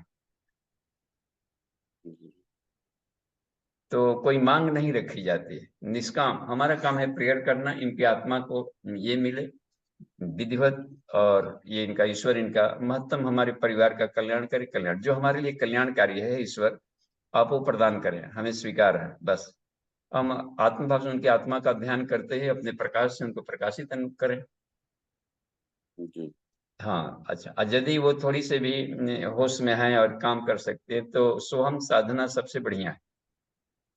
जी बाबू जी, बहुत माइन्यूट आया हुआ है, आधा अंग काम कर रहा है, चलना फिरना थोड़ा हाँ, बहुत हो रहा है, ये दाहिना हाथ इनको बस ये सोहम साधना ही बताएं, अपनी आत्मा का ध्यान करें। नैनम छिद्यन्ति, शरीर को न में ब्रेन होता है जी, आत्मा में कहाँ ब्रेन होता है। जी तो बाबू शरीर रोगी हुआ, वो शरीर नहीं है, उनको कुछ नहीं हुआ। इतना हिम्मत दीजिए और अपने आत्मा के प्रकाश को देखें। ब्रेन में, मस्तिष्क में नीले आकाश, उसमें सूर्यात्मक दिव्य ज्योति के रूप में शुभ ज्योति के पुंज पवित्र और कूल किरणें का ध्यान निकालता हुआ, और अमरत्व का प्रकाश निकाल रहा है। वो मैं अमर हूँ, अजर हूँ, ऐसा सोचते रहे तो ये जो किरणें आएगी वो ब्रेन को बिल्कुल फिर से नया कर देती जी बाबू हैं। इसको न्यूरो ट्रांसमीटर निकालना शुरू करता है जो न्यूरन्स में होते हैं और सारे चक्रों में, तो पूरे शरीर को निरोग वही बनाएगा। ठीक है बाबू। जी ठीक है, धन्यवाद। एक और तो हैंडरेज है। बाबू आयुर्वेदिक मेडिसिन में कुछ ऐसा है कि जिससे जो है क्लॉटिंग खत्म हो बाबू जी? अब क्लॉटिंग के लिए उसमें और डॉक्टर से सलाह लेंगे। जितने भी जो होते हैं ना, जो मेडिसिन में ये काम आते हैं, जाड़ा का भी समय है, उनका एज फैक्टर क्या है? 75 बाबू जी। और एक तरीके से कहिए कि एकदम वार्धक्य है। तो जी उसमें ये होते हैं ना, गर्म में हल्दी हुआ, लौंग हुआ, तेजपत्र हुआ, दालचीनी हुआ, ये सब क्लॉटिंग को हटाते हैं। ठीक है बाबू जी। हाँ, जो गर्म नेचर के हों तब ना गर्म फैलाता है। जी जी तो कितने लोग उसमें लहसुन वगैरह भी खाते हैं, लेकिन जो सात्विक नेचर के हैं तो वो काम कर देगा दालचीनी वगैरह। जी जी या हल्दी अपने आप में सर्वौषधि कहलाता है हल्दी। तो तुलसी, हल्दी, तो ये सब खोलता है। ये प्रज्ञा पे जिसे है, तो प्रज्ञा पे में दालचीनी ये सब डाले रहते हैं, डाला हुआ रहता है। जी तुलसी है, तुलसी भी ब्रेन के लिए शानदार टॉनिक है। या ब्राह्मी शंख पुष्पी ब्रेन को एकदम रिफाइंड करता जी, है। हाँ जी ठीक है, ठीक है बाबू जी। धन्यवाद। आगे बढ़ते हैं। जी बाबू जी, से संदीप जी का हैंड रेज है। जी भैया। ओम ओम नमस्ते बाबू जी। हाँ जी प्रणाम। जी, मैं पूछ रहा हूँ, जैसे अभी आपने बताया था ना कि जैसे आपका जो सांसारिक है अर्जन करने वाला, अर्थोपार्जन वाला हो जाता है काम, उसके बाद में आपको ये काम करना चाहिए। तो अगर वो उसके बाद में भी अगर हम नहीं करते हैं तो उसका भी दोष या पाप भी लगता है ना। जैसे हमारा एक जितना हमारी लिमिट उतना हो गया है, उसके बाद में भी हम उसी काम में लगे हुए हैं, तो पाप लगेगा ना जी। हाँ, पाप अपने पर पहले लगेगा, और दूसरों को गलत अपने पे। दिशा दिखाने का, दूसरों को मोटिवेट करने का कि धन के पीछे भागो, एक ये पाप चढ़ेगा कि मिसगाइड जी किए दूसरों को। और अपने पर ये चढ़ेगा कि हाँ, तो धन यदि कमा लिए तो उसकी सुरक्षा की चिंता, एक टेंशन नामक पाप आएगा।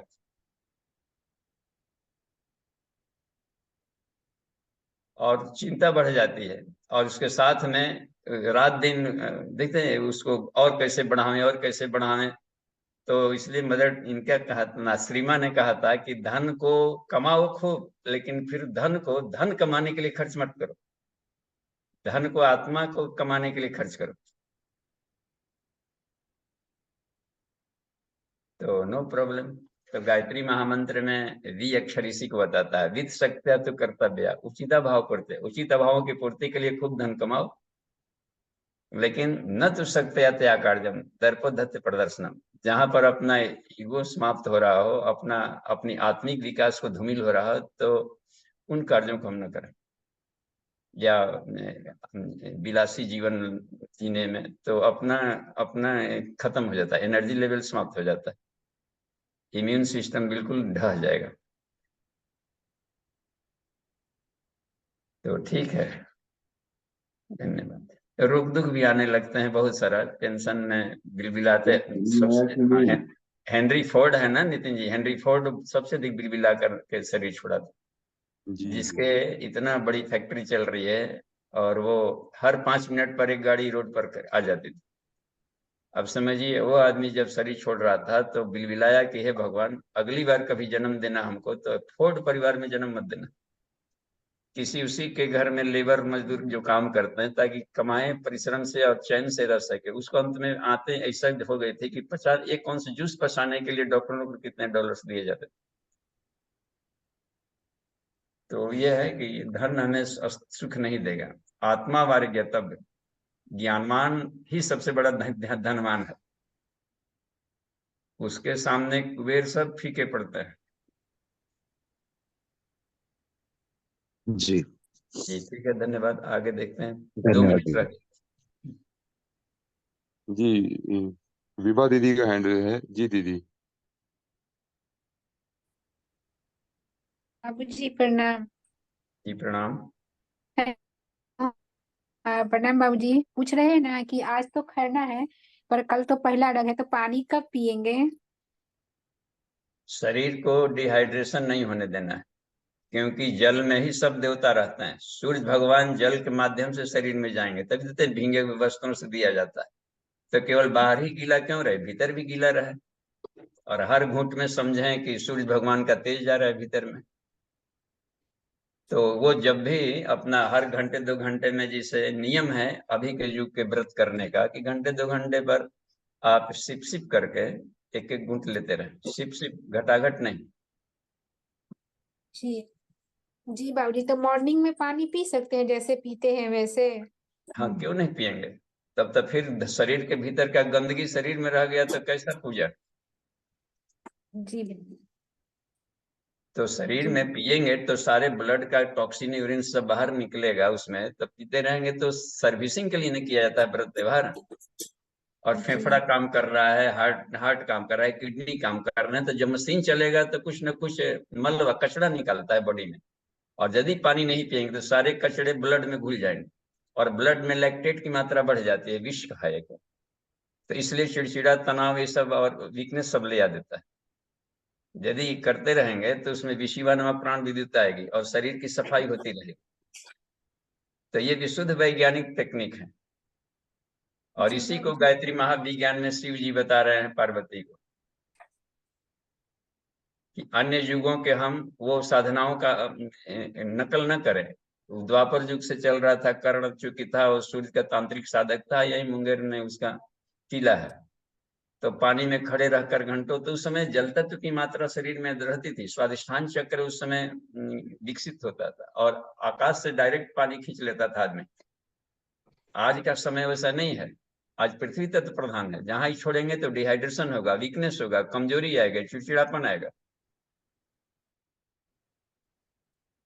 तो जल, हवा और धूप, इसको कभी नहीं छोड़ा जाता है। ठीक है, थैंक यू, शांति कर। ओम शांति ही शांति ही शांति। समाप्ति। प्रणाम।